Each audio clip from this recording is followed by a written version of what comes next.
glad you could get along to watch this historic experiment, which will take science to new levels. I have allowed you into my secret laboratory here to witness mankind's first successful attempt at instant hybridisation. Before we get to work, let me just explain the background to these experiments. We all know that the pressure on resources is growing exponentially at the moment. There just isn't enough to go around. So, radical thinking is necessary.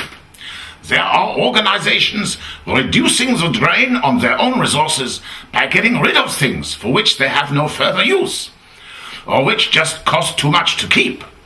So we are developing a way of reusing this waste material by recombining it. For instance, we have various bits of a horse here. For some reason, the meat processors didn't want it anymore.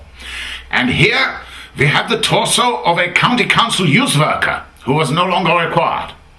And just down there is the head of a lion, which one of our zoos can no longer afford to feed.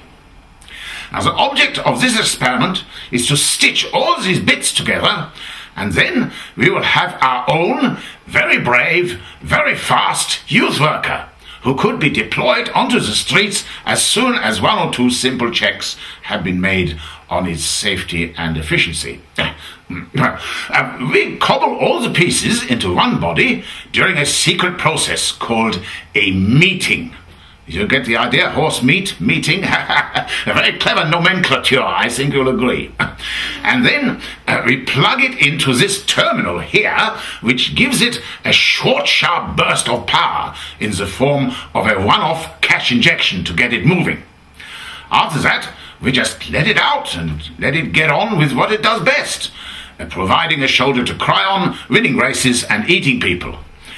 The great point is that our stables no longer have to feed it, our security no longer has to keep it in, and our accounts department no longer has to pay for it. Big savings all around. Now, some idiot suggested that if we planned it properly, the man could ride the horse to victory and win enough to keep the lion.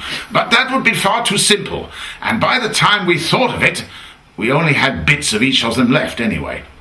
So here goes.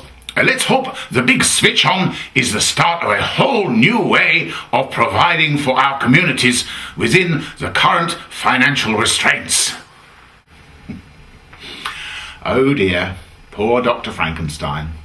Little does he realize he is giving his services to a far more frightening monster than he is ever likely to create. Difficult decisions are promised in the future. That's okay. We can accept that.